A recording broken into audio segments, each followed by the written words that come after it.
Bonjour les amis, bienvenue sur PowerTrade, la chaîne des stratégies d'investissement simples et efficaces. Alors aujourd'hui nous n'avons rien vendu, rien acheté, on n'a rien fait du tout. Tout est en jaune, hein. Quand il y a des choses qui bougent, hein, c'est tout de suite changé en vert. Donc rien acheté, rien vendu, avec un résultat depuis le début de l'année de plus 11,29%. Et donc, depuis le 1er janvier 2024, c'est 128 056 euros qui ont été donc engrangés. Aujourd'hui, nous avons touché une prime de parrainage, donc nous allons voir ça sur le portefeuille débutant tout de suite. Donc, merci Delphine d'avoir ouvert un compte depuis ce lien de parrainage sur Fortuneo. C'est donc 130 euros qui sont donc inscrits là sur prime de parrainage. Nous avons des YouTube AdSense qui se montent à 123,58 euros depuis que nous avions remis les compteurs à zéro et transféré cet argent sur les espèces. Donc eh bien on avance à grands pas vers un nouvel achat très bientôt, les amis. Ce portefeuille débutant, grâce à vous toutes et vous tous, eh bien aujourd'hui il se monte à plus 114,81% de hausse depuis le début de l'année, c'est-à-dire depuis même pas 5 mois finalement. Nous étions à 1989 euros et nous sommes aujourd'hui à 4273 euros.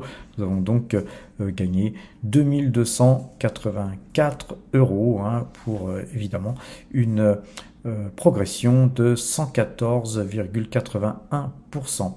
Les titres en portefeuille, c'est Total Energy, BNP, Alphabet, Alibaba et Pfizer. Si vous souhaitez suivre ce portefeuille, les amis, vous avez donc des liens en description, comme Delphine qui a ouvert un compte là très récemment.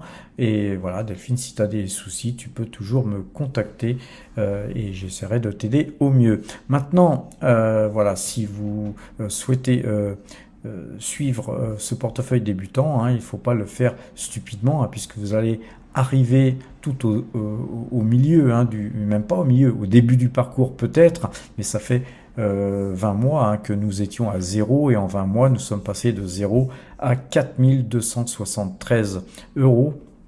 On ne prend pas un train en marche, et donc si vous n'avez pas 4200 euros, vous pouvez tout simplement ouvrir un compte avec 1000 euros ou un peu plus, pourquoi pas, et ne répliquer qu'une partie de ce portefeuille et de prendre petit à petit la force des choses, de copier soit en partie ou totalement ce portefeuille, soit de complètement avoir des valeurs différentes que celles que je propose. Vous pouvez aussi vous inspirer du portefeuille PowerTrade qu'on a vu juste avant. Après, ce qui compte, c'est de faire fonction de vos désirs, fonction de vos idées. Ce qui est important, c'est de finalement devenir autonome.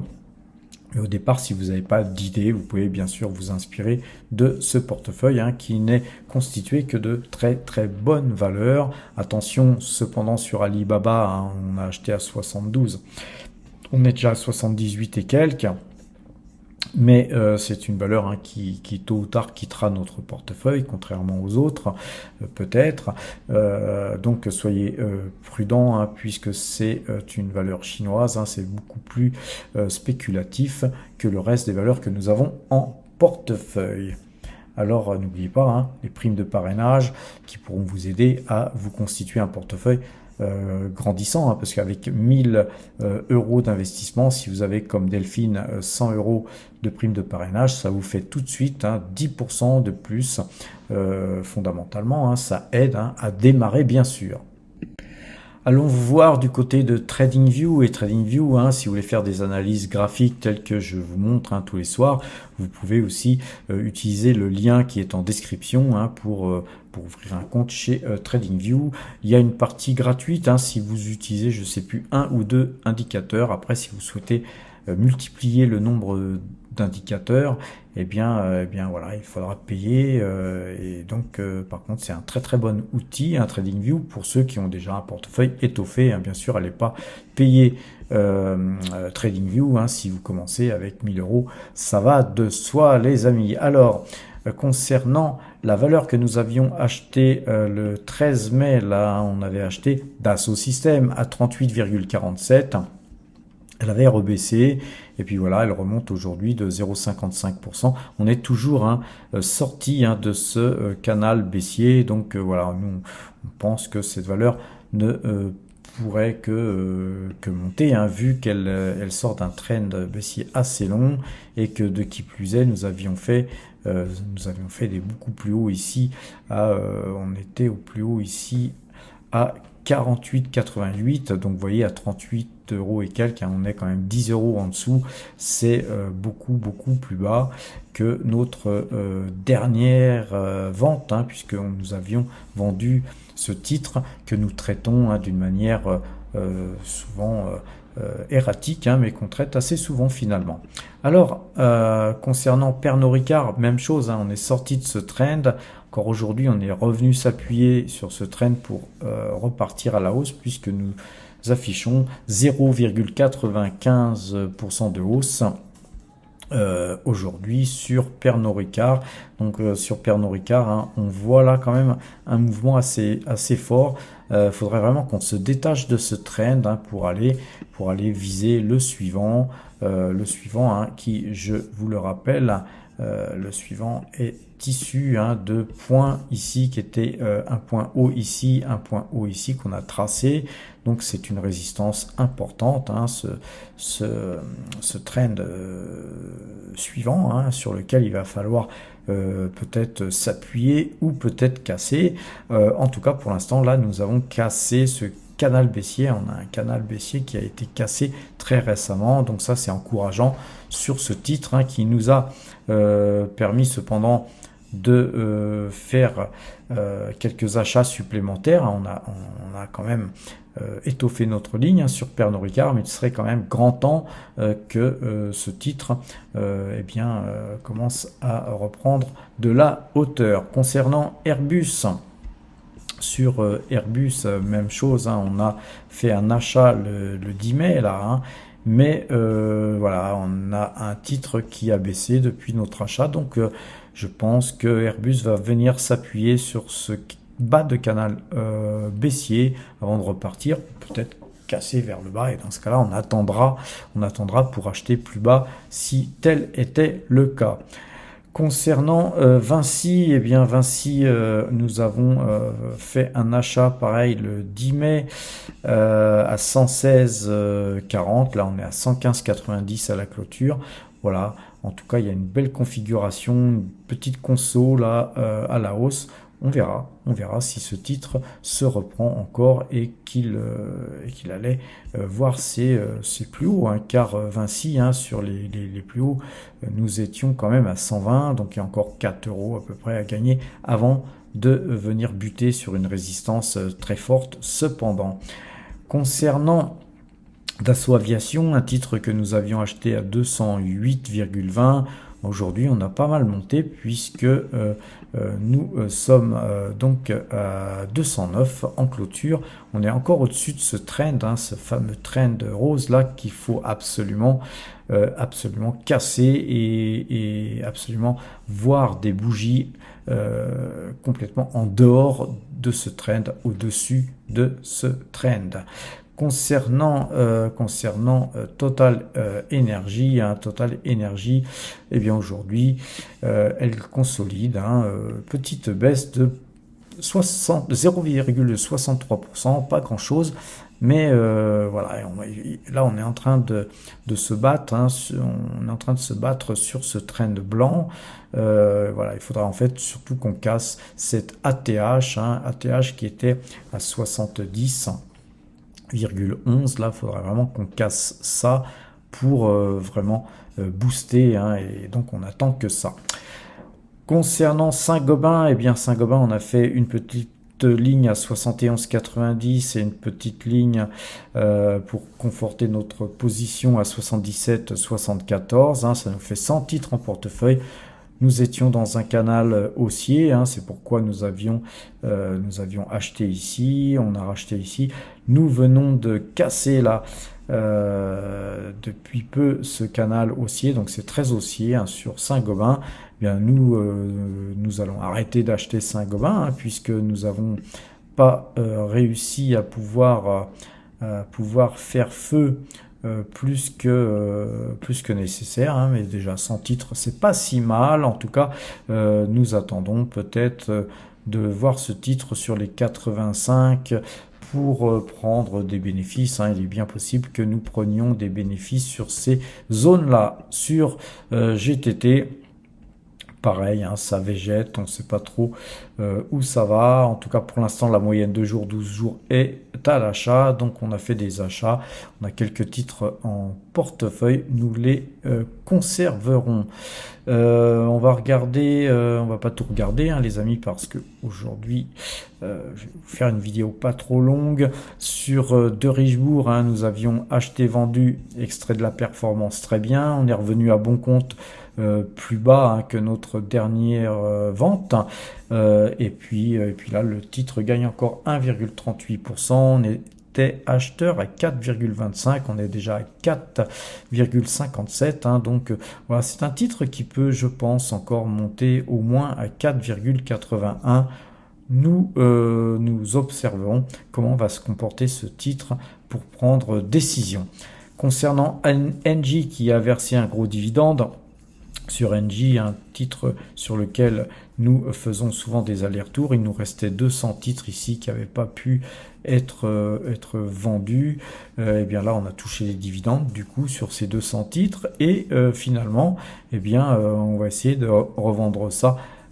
Pourquoi pas au niveau du gap à combler, hein. Donc on pourrait vendre ça à 16,255, ce qui serait au-dessus de notre cours ici, sans compter qu'on aurait touché le dividende. Donc voilà, ou peut-être même qu'on vendra plus haut. L'avenir nous le dira. Hein. Pour l'instant, on est repassé acheteur hein, avec la moyenne mobile 2 jours, 12 jours sur Engie qui est passé donc à l'achat. Concernant Mersen, alors ça c'est vraiment une belle opération qu'on a faite ici, hein, puisque au mois d'avril, le 2 avril et le 25 avril, hein, on avait acheté Mersen à 36,60 et 35,87. Voilà, on est à 39 déjà. Voilà, on est en train de se battre hein, sur ces points ici qui sont très forts. Hein. Donc, sachez que voilà, sur Mersen, si ces points très forts étaient cassés, après on a des objectifs beaucoup plus hauts. Hein. On pourrait aller sur les entre 40 et 44 euros. Voilà, ça serait vraiment une très très bonne opération si ces cours étaient atteints. Alors concernant ASML, on avait fait une petite ligne dernièrement, ça faisait longtemps qu'on n'avait pas été se frotter au titre. C'est une très très bonne valeur, hein, mais voilà, aujourd'hui elle baisse de 1,44%. Voilà, on est à peu près dans la monnaie. On a acheté à 845,60 euros. Et donc le titre cote 840 actuellement. Donc voilà, nous allons rester bien sûr sur cette position à l'achat. Concernant Rubis, hein, on avait refait feu, hein, rappelez-vous, on achète toujours et revend ce titre pour faire du swing trading. On avait acheté ça à 32,76, on est à 32,28. Eh bien, on conserve précieusement Rubis. Alors, quoi vous dire, on va, regarder HCO. HCO qui monte de 2,18% aujourd'hui. Nous l'avions acheté à 3,07, on est à 3,28. Voilà, nous vraiment on voudrait vendre HCO beaucoup plus haut, hein, donc nous patientons. Concernant Thermador, hein, qui est un titre très sympathique sur lequel nous avons l'habitude aussi hein, de faire des achats-ventes. Sur ce titre, nous avons donc une position lointaine, hein, déjà, je ne sais plus par où. Bon, on va pas regarder ça, mais là, on a fait quand même 2 achats dernièrement sur ce titre. Le président fondateur de cette société nous a quittés il y a peu. J'ai reçu une lettre du groupe pour m'annoncer cela. Un homme qui a très très bien géré cette société, sans endettement, cette société Thermador, qui est propriétaire de tous ses locaux. C'est vraiment une gestion magnifique que ce président fondateur nous avait habitués à voir. Il avait passé les rênes de la société et cette société continue à être très très bien gérée. Donc nous conserverons ces titres. C'est un titre qui va rester en fond de portefeuille et nous allons continuer à acheter ce titre dans le temps. Alors Pfizer, Pfizer c'est un titre que nous avions acheté le 2 mai à 27,52, on est à 28,26 malgré la baisse d'aujourd'hui. Voilà, on va conserver ce titre qui à mon sens est sorti là d'un canal baissier, donc en théorie il devrait continuer à monter, surtout que là on a une sorte de petite tasse et anse. Donc je pense que nous pouvons conserver cette valeur sans problème. Concernant Aura Mineral, vous savez que voilà, on s'est un petit peu mis à investir dans l'or, car je pense qu'il y a un retournement de tendance sur l'or. Voilà, donc Aura Mineral gagne 0,75% à l'heure où je vous parle. On avait acheté ce titre à 10,53 dollars canadiens. On est à 10,80. Voilà, malgré la petite hausse d'aujourd'hui, voilà, on conservera ce titre. De toute façon, je pense qu'on va aller beaucoup plus haut. Concernant H Autoliner, vous avez vu, nous avions acheté à 107,50. On est à 119,70. On est quand même complètement revenu dans ce canal haussier. Nous allons conserver cette valeur qui verse en plus un dividende très très sympathique. Alors ST Microélectronique, on avait fait une petite ligne là ici dernièrement. Je vais un peu dézoomer parce que là on ne voit pas grand chose. Voilà, j'ai remis un petit peu les prix d'achat. Là, on avait extrait de la performance ici. On avait racheté à bon compte par rapport à la dernière fois où nous étions sortis. Cependant, ce titre, il avait beaucoup baissé depuis notre achat. Mais là, il a tendance à rebondir avec un petit double bottom ici. Belle bougie aujourd'hui, plus 1,68%, pardon. Donc on a, je pense, de belles perspectives sur ST Microélectronique. Vous savez qu'on est sur ST Microélectronique, on est aussi sur des valeurs comme ASML, car les semi-conducteurs, c'est un secteur qui nous intéresse, mais nous sommes aussi sur Taiwan Semi-Conducteur et donc dès que possible, Taiwan Semi-Conducteur, c'est une valeur aussi sur laquelle je reviendrai. Alors concernant Agnico Eagle Mines, on est toujours à l'achat avec nos 70 titres achetés à 83,90 dollars, on est à 93,17. On conserve pour l'instant cette valeur tant que la moyenne 2 jours, 12 jours restera à l'achat. Je pense que nous allons rester sur ce titre tout simplement. Barrick Gold, concernant Barrick Gold, là on est en train de latéraliser, mais cependant avec un petit double bottom. Il faudrait vraiment qu'on casse ce trend violet pour enfin repartir à la hausse sur ce titre. Nous sommes patients, nous attendons. Alors concernant Ecopetrol, et pareil, on a une petite phase de latéralisation. On conservera ce titre qui nous verse un généreux dividende. Et concernant Petrobras, donc voilà, sur Petrobras, on a un petit décrochage. Ici, le titre perd 1,58%. Et nous allons regarder à présent Alibaba qui nous a fait une super bougie là de hausse. C'est un super pétard. Et là aujourd'hui, déception. On ne sait pas ce qui se passe, mais en tout cas, voilà, le bénéfice net annuel progresse sur font de vastes réorganisations. Donc c'est la réorganisation qui fait peur. On a là une bougie là qui revient se rappuyer sur ce trend. Eh bien nous on conserve cette valeur, on souhaite la vendre beaucoup plus haut. Nous attendrons de voir nos bénéfices gonfler avant de vendre. On va terminer les amis sur Taiwan Semiconductor qui nous offre une belle progression depuis quelques temps avec une belle bougie aujourd'hui puisque ce titre s'adjuge 3,15%. Voilà les amis, je pense avoir fait le tour de nos valeurs globalement. Peut-être quand même allons-nous voir Tesla, puisque je vois que Tesla monte aujourd'hui de 3,09%. Voilà, peut-être allons-nous voir une inversion de tendance sur Tesla, mais pour l'instant c'est toujours pas très beau. Et puis puisque je vois que Esso a perdu 3,41%, peut-être allons-nous avoir la chance de pouvoir revenir sur ce titre à meilleur prix. Vous voyez que voilà, une baisse comme ça peut en entraîner une autre. Eh bien, l'avenir nous le dira. En tout cas, voilà, nous, on a pris de gros bénéfices sur Esso et nous en sommes même d'ailleurs très fiers et heureux. Voilà, donc ce que j'avais à vous dire sur ces valeurs, mais on va quand même regarder Bonduelle qui prend 2,67%. On revient au-dessus de ce trend. Voilà, c'est un petit peu longuet tout ça, mais il faut être patient. Vous voyez qu'on avait ici une assiette, un bol, et aujourd'hui on peut modifier ce bol. Je vais vous modifier ça tout de suite.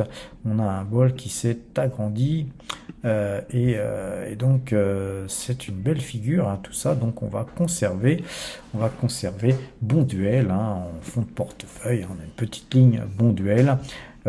Et puis on va regarder Atos peut-être aussi.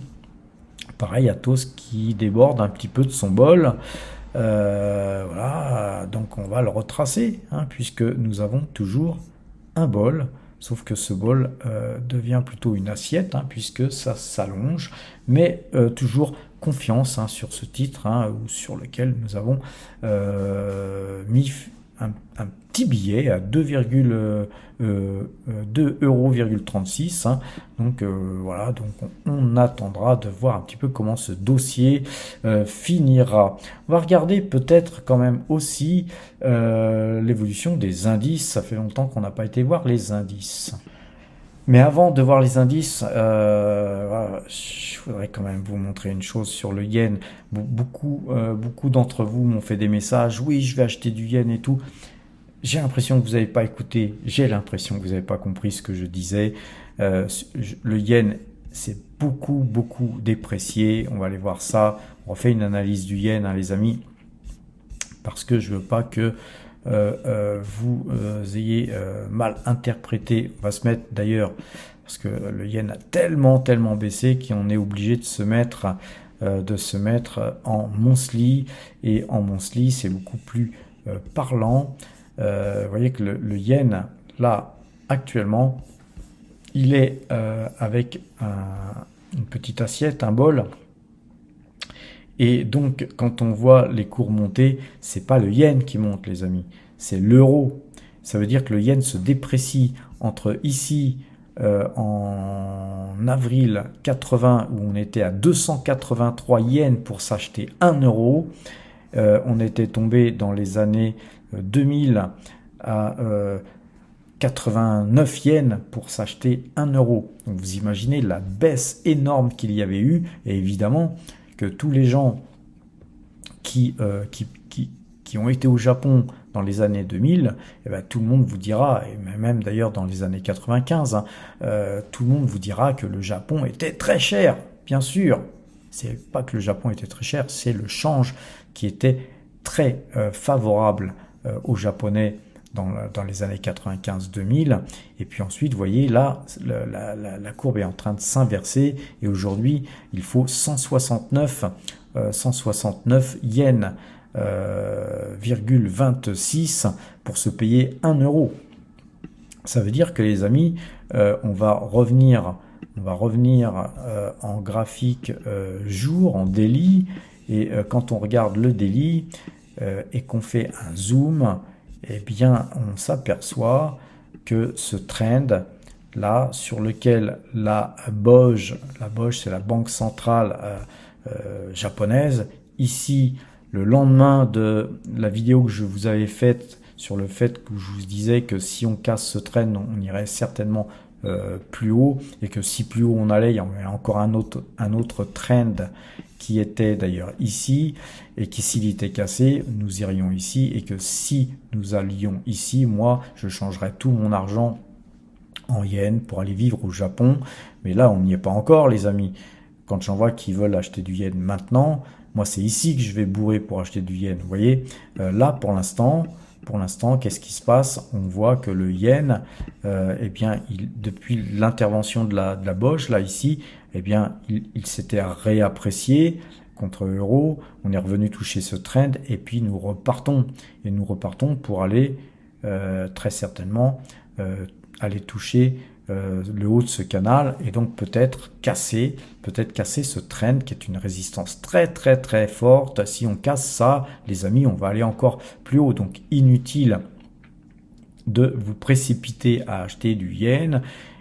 Il est possible que nous, effectivement, que nous butions sur ce trend, ou tout simplement que nous cassions ce trend, et que la banque fédérale japonaise, eh bien, elle décide d'intervenir encore pour faire remonter le yen, et puis donc finalement revenir vers le bas.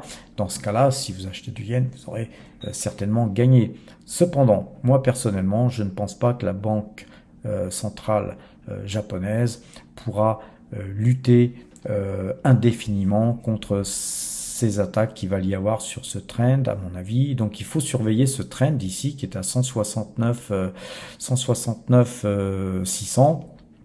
En gros, il faut surveiller ce trend. Effectivement, si on le casse, puis qu'il n'y a pas d'intervention de la banque centrale, eh bien, on va continuer à se déprécier. Donc, si vous achetez du yen qui continue à se déprécier, vous aurez fait une très mauvaise affaire, les amis. Autant attendre patiemment. Je ne pense pas que ce soit le moment d'acheter du yen actuellement. Voilà, puisque nous sommes donc sur les indices, regardons l'indice CAC 40. Vous voyez qu'on a ici un double bottom, que le CAC remonte et qu'on bute là sur l'ATH. Là ici, cette ATH, je vais vous la tracer. Un peu plus loin, de façon à ce que ce soit plus visible. Vous voyez que en fait c'était ce plus haut là ici avec ce plus haut là. Donc vous voyez que là on a buté, on est resté là, ça fait 3 séances de suite que nous restons sous ce trend. Je pense que ça va casser les amis, je sais pas, je le sens comme ça. Après une hausse pareil, il y a une velléité assez importante, il y a quand même des achats, les amis. Finalement, on voit que les titres ne veulent pas baisser quand on fait des actions. On voit que ces points-là qui sont entourés ici, eh bien, c'est peut-être pour demain ou c'est pour la semaine prochaine, mais je pense qu'on va passer. Et si on passait, eh bien, encore une fois, quand on casse une ATH, les amis, vous savez que c'est haussier. Donc, à partir du moment où on est après dans l'incertitude, parce que c'est haussier, mais jusqu'à où? Eh bien là, effectivement, là vient les moyennes mobiles, et puis ensuite je vous donnerai moi les points algorithmiques, car effectivement là ici on avait morflé ici pas mal sur les signaux algorithmiques, mais là on revient sur des signaux, on commence à avoir des signaux qui nous permettent d'envisager de pouvoir prendre du pognon. Donc moi actuellement, demain, je vais voir mon chirurgien. Ça va pas être pour faire du futur, les amis, je vous le dis tout de suite.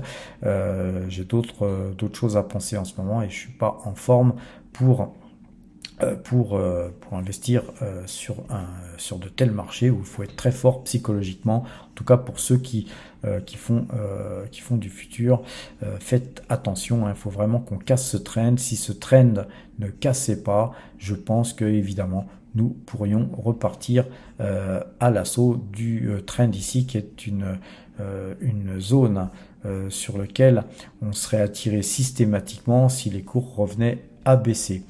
Sur le DAX, hein, on a une configuration similaire, sauf que là, l'ATH a été cassée et qu'on a fait une nouvelle ATH ici et que là, on a un petit pullback. Je pense pareil que, évidemment, hein, si le CAC casse, le DAX cassera aussi. Et tout ça sera par rapport à ce que va faire le S&P 500, à ce que va faire le marché américain, qui lui, hein, on le voit, eh bien, il a à peu près la même configuration, les mêmes types de bougies. Pourquoi? En fait, c'est pas que le S&P 500 a le même type de bougie, c'est plutôt les marchés européens qui suivent le marché américain comme un petit toutou, hein. Et donc là, on voit que effectivement, nous sommes dans une zone un peu d'incertitude, hein, on arrête de monter, et la TH, par contre, sur le marché américain, hein, sur le S&P 500, elle est plus haute, hein, puisqu'on est à 5263 hein, par là. Donc, perso, il faut observer hein, ce soir à quel prix le S&P 500 va clôturer, hein. Est-ce qu'on sera dans le vert? Là, pour l'instant, on est à l'équilibre, mais voilà, si on avait une belle bougie verte comme ça ce soir, eh bien, demain, les marchés européens eh bien, ne pourraient faire autrement que de monter. Voilà, cette fois-ci, je vais vous laisser les amis. Je vous souhaite une bonne fin de soirée. Portez-vous bien et à demain.